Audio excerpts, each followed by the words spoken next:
Hello, everyone, and welcome back to Fluent Thrive, where real conversations help your English grow. I'm Olivia.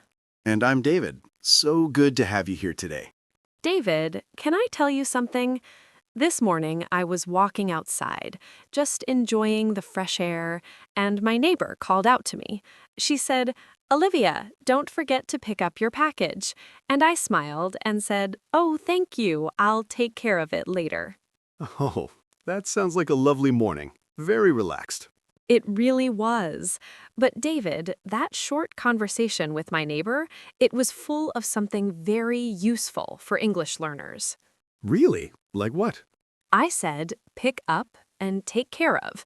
Those are actually two very common phrasal verbs, and today that is exactly what we are talking about. Phrasal verbs. Okay. But Olivia, for someone who is just starting to learn English, what does that even mean? Don't worry at all. Today we learn this together, step by step, in a very simple, natural way. By the end of this episode, you will understand what phrasal verbs are, and you will know how to use them in real conversations. Let me ask you something. Have you ever looked at an English sentence and felt confused? Not because of a big grammar rule, but because of two small words together, words that don't seem to make sense. Yes, I remember when I first heard someone say, give up. I thought, give up what? Give something up to who? I was so confused. Exactly. That feeling is so common. So many learners feel the same way. But here's the good news. Phrasal verbs are actually not so difficult. Once you understand the idea, you will start hearing them everywhere. And today, we are going to make them very simple for you. Okay, Olivia, let's start simple. What exactly is a phrasal verb? Great question. So, a phrasal verb is when you take a normal verb, like get, look, or turn, and you add a small word after it, a word like up, out, on, or off, and together they create a completely new meaning. Wait, so the meaning changes completely? Yes, that is the interesting part. For example, the word turn. You know what turn means, right? Like turning a key? Right, like rotating something. Exactly. But turn on, that means to start a machine, like please turn on the light. And turn off, that means to stop it. Can you turn off the TV? Same word, turn, but completely different meanings with on and off. Oh, that actually makes sense. I use those every day, and I never thought of them as phrasal verbs. That is the beauty of it, David. You probably already know many phrasal verbs. You just didn't know the name. But Olivia, I remember one time I made a mistake with a phrasal verb, and it was actually quite funny. Oh, really? What happened? I'll tell you in just a moment. But first, there's one type of phrasal verb that confuses almost every beginner, and we're going to talk about that next. Okay, so now you know what a phrasal verb is. But here is something important. There are two types of phrasal verbs, and many beginners don't know this. David, do you want to explain? Me? Okay, let me try. So some phrasal verbs you can separate, and some you cannot. Exactly right. Let me give a simple example. The phrasal verb turn off. You can say turn off the TV, but you can also say turn the TV off. Both are correct. You can put the object in the middle. That is a separable phrasal verb. So the two words can be split apart. Yes. But now here is the other type. Look after. This means to take care of someone. Like, she looks after her little brother. Now, can you say she looks her little brother after? That sounds very strange. Exactly. It sounds wrong because look after is inseparable. The two words must always stay together. You cannot put anything in the middle. Okay, so the rule is some phrasal verbs can be split, some cannot. That is it. Simple as that. And don't worry, you don't need to memorize every rule today. The more you listen and practice, the more natural it will feel. Okay, so now I will tell you my funny story. This actually happened to me when I was learning English. Oh, I love this story. Go ahead. So I was at a coffee shop, and the person at the counter asked me, "Would you like to sit in or take away?" And I looked at her and said, "Take away what? I didn't take anything." Oh no. She looked confused, and I looked confused, and then my friend leaned over and said, "David, take away means you want the coffee to go, to carry with you." So, take away is also a phrasal verb, and you had no idea. No idea at all. I thought she was accusing me of stealing something. This is such a perfect example because take away sounds like two simple words, but together they have a special meaning. And this is exactly why phrasal verbs are so important to learn. And now every time I order coffee, I smile a little bit. If this conversation is helping you, tap the like button. It really helps our channel grow. Okay, let's practice together now. I will say a sentence, David will explain when to use it, and then I will say it one more time slowly and clearly. Ready? Ready. First sentence. Can you turn off the light, please? So you use this when you want someone to stop a light or a machine. Very polite, very natural in daily life. Can you turn off the light, please? Beautiful. Second one? I need to look after my little sister today. This means I need to take care of her, watch her, make sure she is okay. Very common in family conversations. I need to look after my little sister today. Perfect. See, 2 sentences, both feel very natural, both are easy to use today. And here is a little tip that most beginners don't know. When you use a pronoun like it or him or her with a separable phrasal verb, the pronoun always goes in the middle, always. Can you show that with an example? Yes, turn off the TV, correct, but if you use it, you must say turn it off, not turn off it. Native speakers never say turn off it. Oh wow, that is such a small thing, but it makes such a big difference. Exactly. These small things are what make your English sound natural and confident. And if you want more conversations like this one, make sure you subscribe to Fluent Thrive. We make English feel easy and enjoyable every single day. Okay, now we are going to learn 5 phrasal verbs that you can use every single day. These are the ones that native speakers use all the time. David, are you ready? Very ready. Let's go. Number 1, wake up. This one is simple. It means to stop sleeping, to open your eyes in the morning. Like, I wake up at 7 every morning. Exactly. Very simple, very useful. Now, here is a small situation. Imagine this. Your alarm is ringing. Your friend knocks on your door and says, "Hey, wake up. We're going to be late." You hear that every day. That is wake up. I hear that too many times in my life. Number 2, give up. This one is very important for English learners especially. It means to stop trying, to quit something. Like, don't give up. Your English is getting better every day.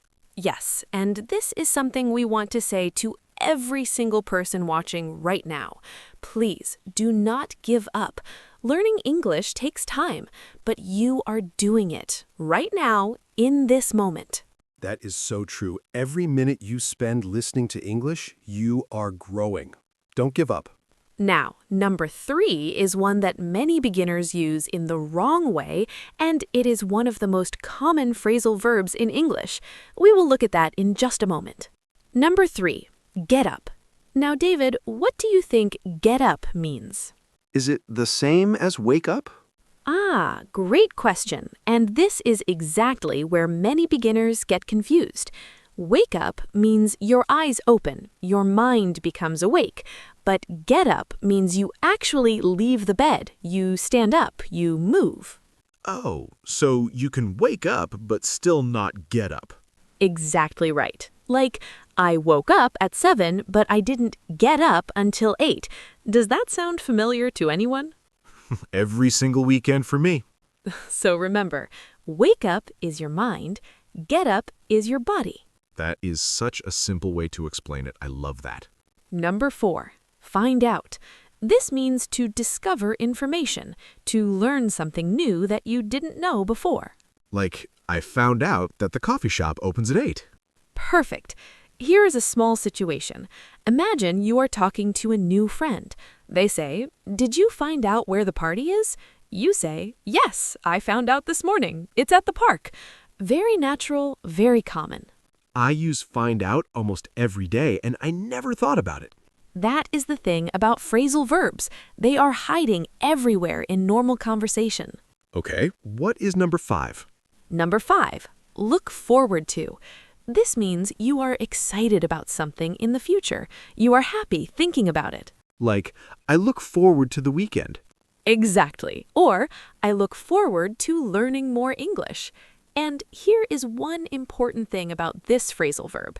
After look forward to, you always use a noun or a verb with ing. So you say, I look forward to learning, not I look forward to learn.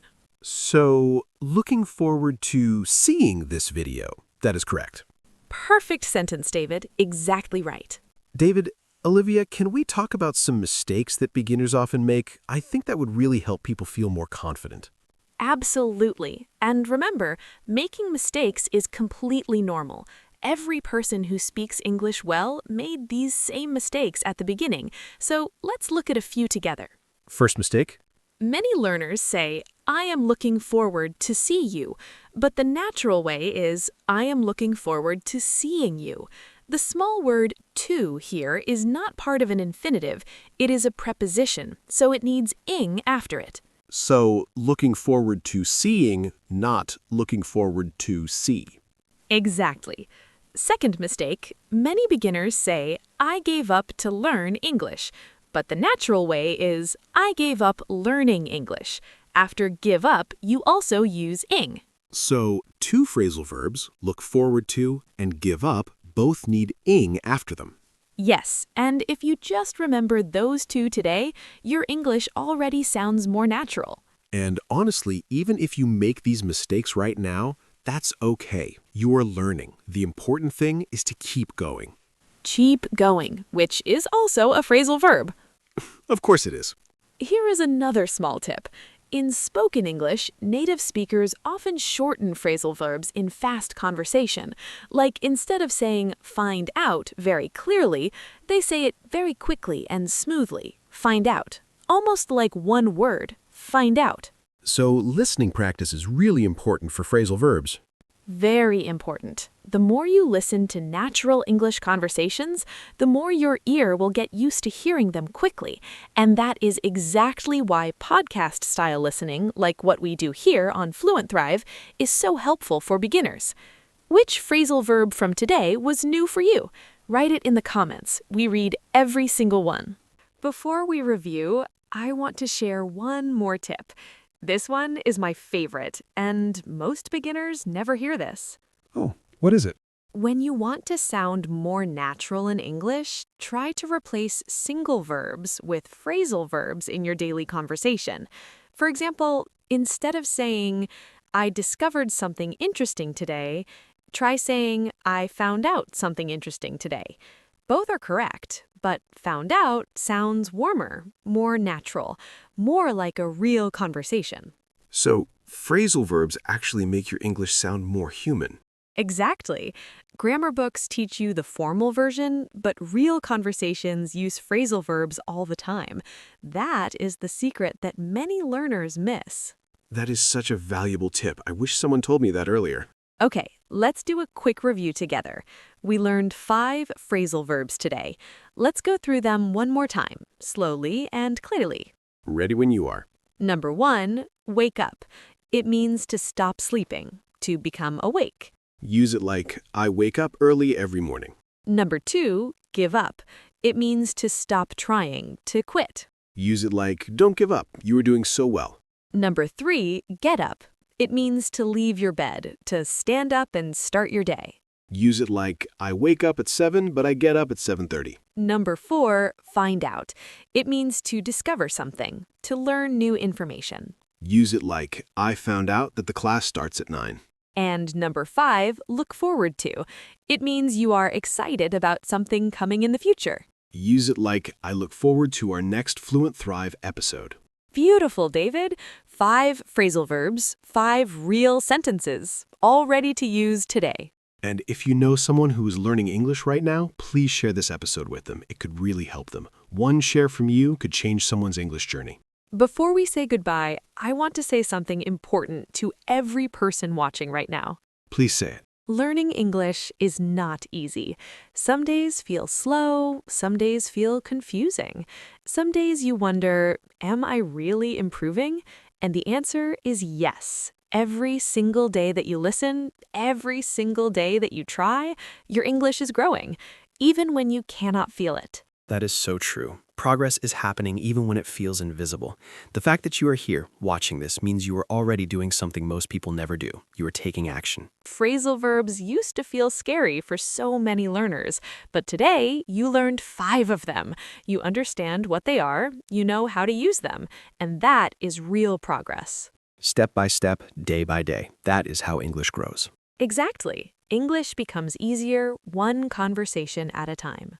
Thank you so much for spending this time with us today. It really means a lot. It really does. We love making these conversations for you, and we will see you in the next episode of Fluent Thrive, where real conversations help your English grow. Take care, everyone. Keep practicing, keep listening, and never, ever give up. Goodbye for now. See you very soon.